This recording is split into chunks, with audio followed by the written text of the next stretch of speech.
welcome to Positive Parenting. I'm Deanne Conrad, Community Relations Supervisor for the Sioux Falls School District. We thank you for joining us on Positive Parenting. It is a joint venture between the medical and child development professionals of Sanford Health and our education professionals with the Sioux Falls School District. And today's topic is nutrition in our young children. There's all kinds of fast food out there and junk food out there that the kids tend to navigate toward and would prefer, but it's our job as parents and professionals to guide them and direct them in a new direction. So we're going to have a conversation about that today. We have some guests joining us who I will have introduce themselves, and then we'll get right in on the topic. So Lizzie, why don't you go ahead first? So I'm Lizzie. I am the Sanford sports nutritionist over at the Sanford Fieldhouse with the Sanford Sports Science Institute. Thank you. And Joni. And I'm Joni Davis, the Child Nutrition Supervisor for the Sioux Falls Public Schools. Thank you both for being here today and talking to us about general nutrition and the importance of that in our children. It used to be that, you pretty well had 3 square meals a day at the family table, sitting down for a big breakfast, a lunch, and then, eating together in the evening. Not the case anymore. There's too many directions to be heading. But how much has that changed over time, and what impact is that having on our overall health? I would say that a lot of the kids that come through and see me are breakfast skippers, and then they eat lunch, and then they might have a snack, usually not. Then they go to sports practice, and then they get home for a bigger dinner at night. So it's kind of that reverse. Instead of that big breakfast in the morning, lunch, and then the smaller dinner, they're kind of loading up on those calories at dinner time. So not what we should be doing? Well, I think if you're active during the day, so a lot of those kids that are in sports activities, maybe they're exercising for several hours during the day if they're in PE and then at other activities right after school, they need those calories during the day. So the bulk of their calories should be during the day, not at night when we're going to go to sleep. Right, and so that loading up on the front end with the breakfast is important, but kids are busy, they don't like to wake up, at least mine don't, and they rush out the door in the morning and maybe skip that, and they're really not doing a good thing for their bodies. Yeah, so I see that a lot in athletes, and the athletes that come in and see me, and just kids in general that are doing these after school activities, they're skipping breakfast.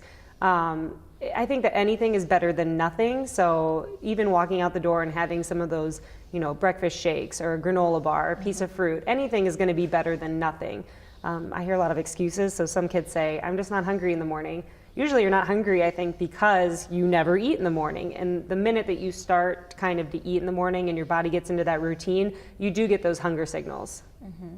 And we have done a pretty good job in the school district over the last several years getting breakfast available to students in a variety of different ways. We have hot breakfasts, we have all kinds of options for kids. Tell us a little bit about what Child Nutrition has for students who maybe wait until the alarm goes off and then hit snooze and snooze again, and then it's time to go. But what's available for students in terms of a breakfast at school?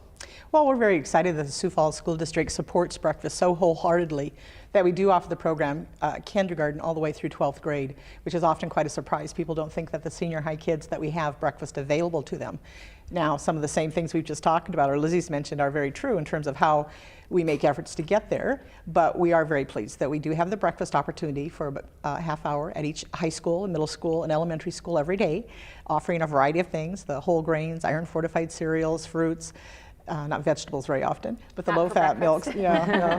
And we do have something that we implemented 2 years ago. This is our second year now, which is a pilot called a grab and go at the high schools, where we place them strategically. We felt with items that would be those things they could come in and pick up and go with an item rather than a breakfast, where they had some choices at breakfast, but still there's a little requirement in terms of what they take, the carbohydrate, the protein, the kind of thing.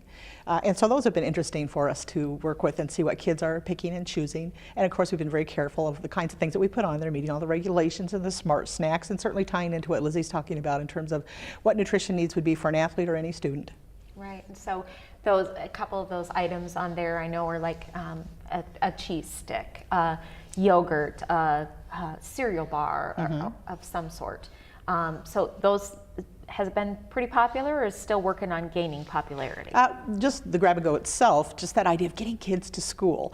You'll hear about programs across the nation that do school breakfast in the classroom or have later opportunities, which are being a draw for them. But at this point, we have our items right before school and available. But the items, certainly we've looked at the juices, if you will, the I just went blank. Naked juices by brand, or those unique flavorings have been most popular, but the low-fat yogurts are certainly, and the bars and things that we put on there are certainly meet a criteria. It has to be whole grain fruit or vegetable first, and on down with ingredients. And then the fresh fruits, the varieties that we do, fruit cups, have been very popular also. And some kids do still want the cereal though, so we watch the sugar content of that, and iron fortified and whole grain.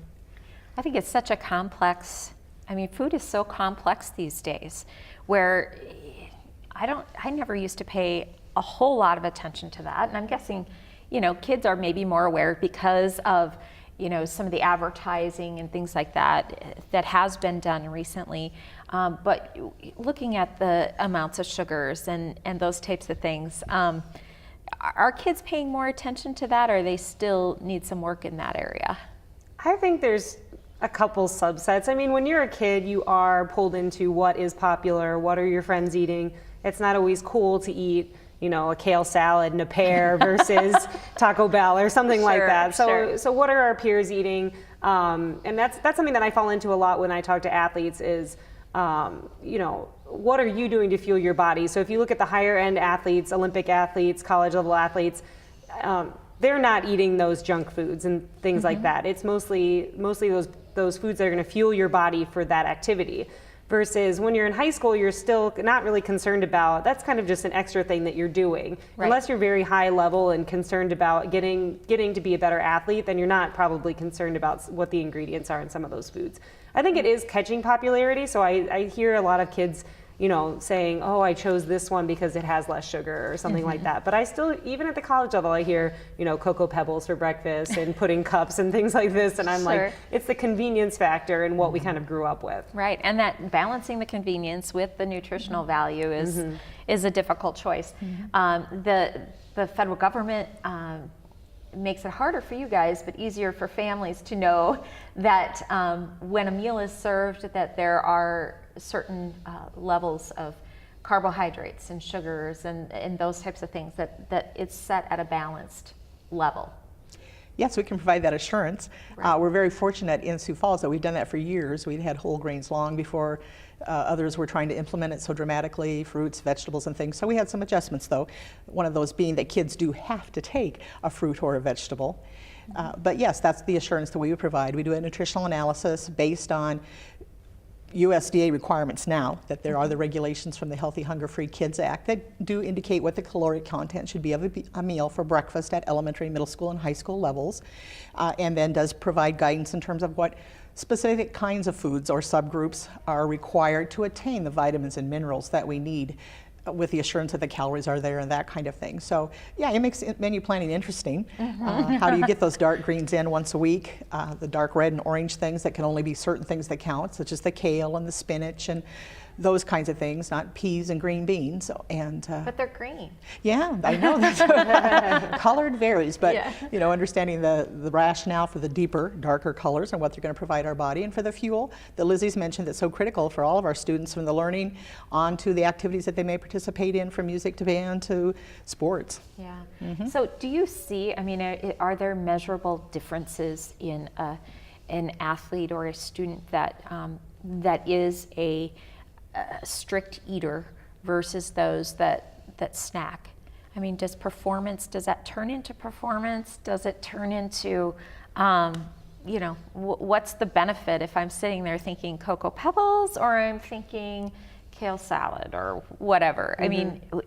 How do you entice someone to make the healthiest choice available? Yeah, so I usually tell athletes, and I only work with athletes, so that's why I kind of keep saying athletes, but they're a student level too.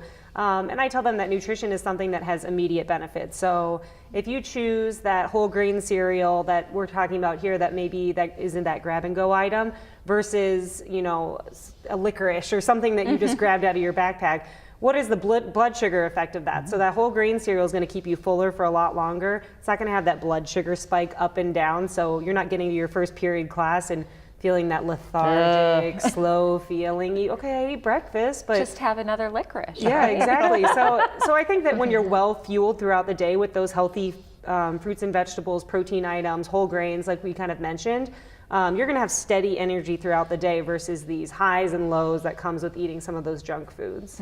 And in terms of students and the ability to pay attention and focus, we want that sort of level, where they're able to listen in class and take things in and be able to, perform at their best if they have a test coming up. And so the lunches, everything we do has to have a certain level of, like you said, the caloric content. Everything is measured. Yes, that's true. And I don't want people to get hung up on calories. But what we try to do, and with the national studies and things that have been done, the committees that were pulled together for the regulations, but always there's been a caloric level that's appropriate for all of us. And so that's not so dramatically different. But the challenge becomes what are the kinds of foods that we use? Because we want to be sure that families can go home and say, oh, there were a variety of things that we could pick and choose from, because those fruits and vegetables, they can have a variety of those to help with that staying full or satisfied, to help carry them through the day, as well as the whole grain buns or breadsticks or buns with a sandwich, low fat, lean meats, that kind of thing. So that's been a challenge we've always worked on. What can we do to have the best choices possible and help? We're educationally based, so we want to think of our program as a learning tool, a lab where kids can see, wow, here's a variety of choices that can provide the very things that Lizzie's talking about also for all kids, the variety that's going to keep us fueled and keep us functioning and keeping us doing our best at whatever we choose to do. The level of protein too, you hear a lot about protein these days and protein powders and, that type of thing. Best sources for protein are, like she was saying, the lean meats, the dairy products, eggs are a great source of protein. There's a little bit of protein in everything, and kids don't necessarily need those supplement products. And that's something that I kind of fight against all the time with the athletes that I'm seeing every day. But I see them in just the general population as well, kind of relying on the prepackaged items that have that extra protein in them. When if you had just chosen a food like a lean meat or an egg or something like that, then you would have gotten all the protein you need throughout the day. It all comes down to eating a little bit of protein at each meal throughout the day versus trying to make up for it later in the day or trying to make up for it by eating that supplemental product. So not having anything and then having a big steak or something like that. And your body uses it a little bit better when you are eating it throughout the day. So that's something that I run into with the athletes, is that they are relying on the supplement product or these bars and things like that, when your body uses it better had you eaten breakfast and a snack and lunch that has the protein in it, a little snack, and then dinner. Sure. Let's talk a little bit about water and the importance of hydration throughout the day. In athletes particularly, we want to keep them hydrated. Just they're sweating and that has to be replaced in their body. The liquid has to be replaced. So the importance of water. Are we getting enough water?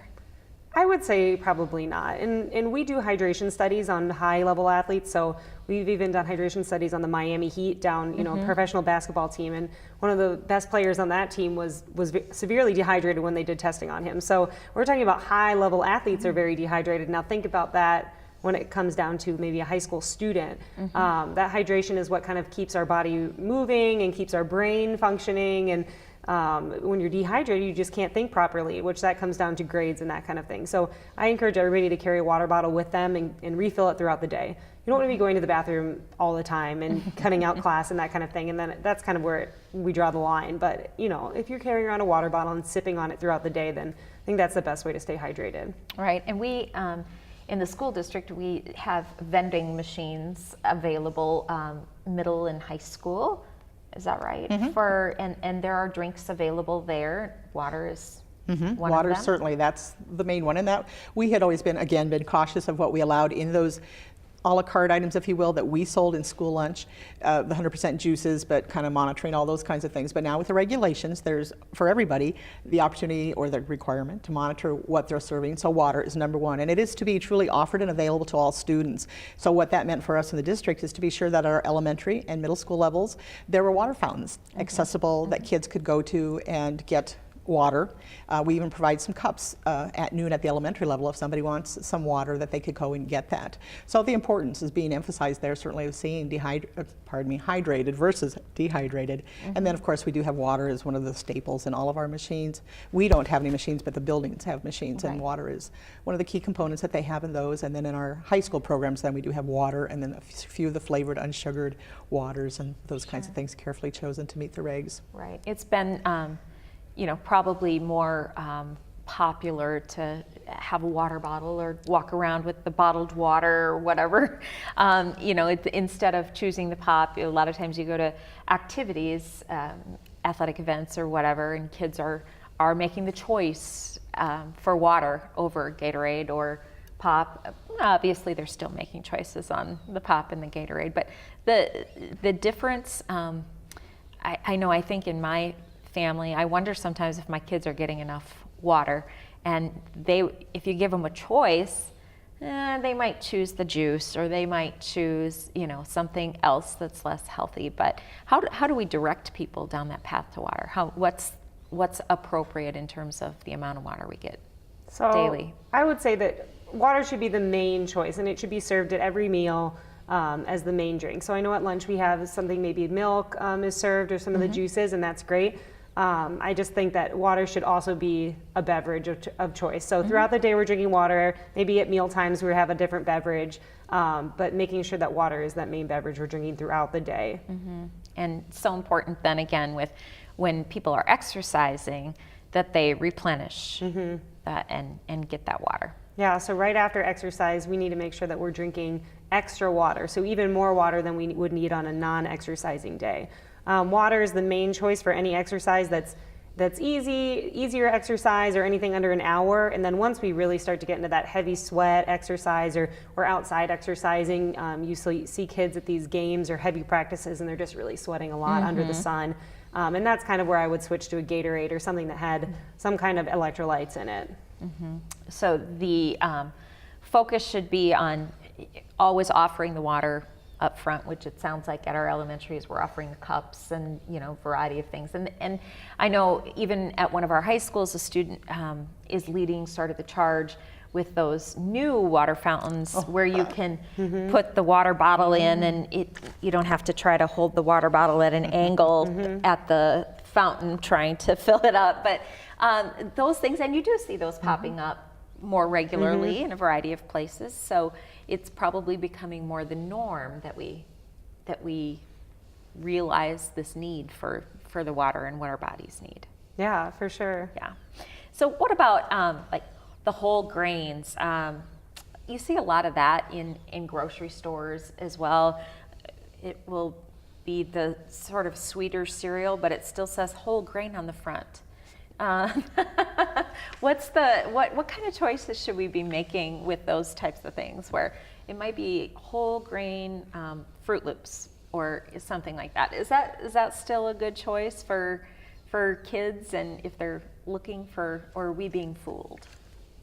I would say that when you, especially the sugar products, I mean the sugar sweetened cereal, that's kind of where we fall into the trap, because they will say made with whole grains, but if you look on the back on the ingredient label, it will usually say enriched wheat flour, which enriched means that it's a white grain product, versus if it was a whole grain product, it would say whole grain or whole wheat as the first ingredient. Usually the second ingredient in those sugar sweetened cereals is something like sugar. So that's kind of where you fall into it. You don't want sugar to be the second ingredient in the food that you're eating. Especially for young kids, their sugar needs and the sugar recommendations are very low because they are so young, and their calorie needs are pretty low, but that added sugar recommendations are pretty low. And so once you start to add up the sugar sweetened beverages and the sugar sweetened cereals and all the sugar throughout the day, not including things like dessert, which we know are sweet, but these things that we don't necessarily know that, we don't really recognize as being a dessert or being sweet, it adds up throughout the day. One of the things with the sugars that was a shift in the last couple of years is the milk, and paying closer attention to what the sugar content was in the milk, and chocolate milk. And our suppliers have done a good job of reducing that sugar intake in that milk. Yes, we were even with Dean Foods, Land O'Lakes, that we work with here in town, 5 or 6 years ago, they were really wanting our input in terms of what should be the direction that they go, and to do some sampling to know that if they were reducing the sugar in their chocolate milk, what would be a flavor profile that would be acceptable. And then we tried some other flavored milks too, trying to encourage kids to drink milk, so everything from orange swirl to whatever. The chocolate moo, True Moo. Yep. Okay, it's still a result of that. But yes, that was the intent, to know that milk's critical. You need that, the vitamins and the minerals and things that we need, but what's the sugar and how much do we need and what can we do? And how does that sugar arrive in the milk? Yes, milk naturally has sugar if you were just to look at the skim white milk, but what other things were added and how much more when it was the old chocolate milk, maybe, should we say, but been able to reduce that and to help that, so that chocolate milk can still be a viable intake item for protein and calcium and all the things that are needed in fueling up. So suppliers have really come to school districts, or was that kind of a rare occurrence that a supplier would work with a school district and ask those questions? Or Oh, no, does that happen regularly? It is now, especially when the Healthy Hunger Free Kids Act happened, and the reality that yes, there were going to be requirements placed on school districts in terms of what the value was of some of these items, fat, unsaturated fat, trans fats, sugar, that kind of thing, then they were all looking at their recipes and their products to see what could they do. And the whole grain, pizza, suddenly, oh dear, we have to shift our crust. What do we have to do? And so they've been very open at national and local levels to listen, to say, what do we need? What are kids enjoying? Our customers, that's still our number one thing. We want happy customers and families that can say, hey, my child's eating at school today, all right. And I don't have to prepare it in the morning. That's one less thing I'd have to do in the morning. Our goal is a sackless family, but anyway. Right. Absolutely. So they've been tremendous to help, and we have seen, this is what, 4 years, 5 years into the regulations, and so now the products that are available are much more. I mean, when you think of whole grains, for example, you can get whole grain pancakes and whole grain breadsticks and whole grain crackers and pastas and things that we were using in the past, but just some new things too, because of that requirement. So that's wonderful. It's stakeholders, everybody has to work together, and yet industry has a problem because they also have the whole customer base. Families are buying too, and even though there are products that are for the school and health market that have always been different, and that sometimes surprises people. A hot dog isn't necessarily a hot dog that you might buy over the counter. Sure. But that becomes important for them too, because they have to look at what we're all trying to be educated, educating everyone, society, our families, and our kids. We've kind of started with the kids in some ways with the school lunch program changes, and so how does that play then into families to understand, why are you doing that? Yeah, right. What's that supposed to do for my child? How are they going to be a better student, whether it's activity, mental, all those things that we're wanting them to be successful? Absolutely, and that's a good point. I mean, I think of children oftentimes as change agents, and if they're talking about, and I know we have the vegetable program or fruits and vegetables in the elementary schools, and they come home and say, oh, I like broccoli, and gosh, then mom has to buy broccoli. And my daughter's a classic example of that. She loves cucumbers. Would I typically buy cucumbers for myself? Maybe, maybe not. But if she's requesting them, I'm going to buy those cucumbers because she, that's a healthy snack that she enjoys. Same with broccoli and such. So sometimes they can be really the change agents, and we just have to let that work through the system a little bit, so that adults are making good choices too, which doesn't always happen. But any final thoughts you have on nutrition and the importance of making good choices for that our teens, our younger kids are making good choices?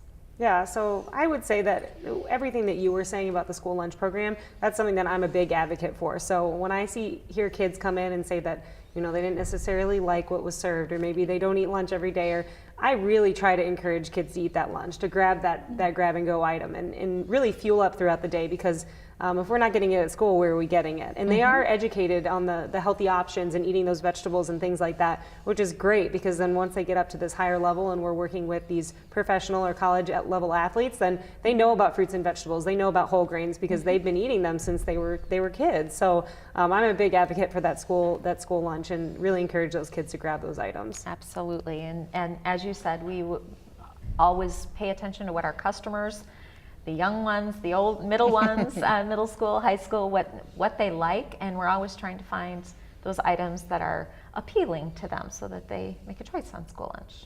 Certainly, and we appreciate that. It's a joint effort from all of us, community, the players from Sanford to Avera to whatever, all of us working together to just help our community and our kids be as healthy as possible, and realizing we do. I would assure parents, we have customers, and we're always striving to have that A+.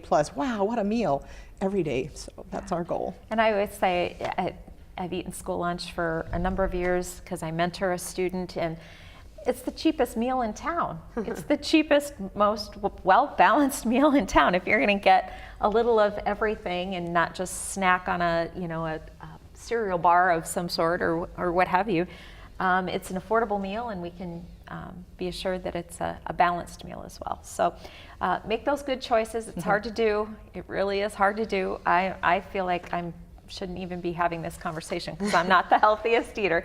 But it's something that we all need to be aware of, and hopefully the kids and adults, we can all share in this effort to become healthier Americans. So thanks for joining us today on Positive Parenting.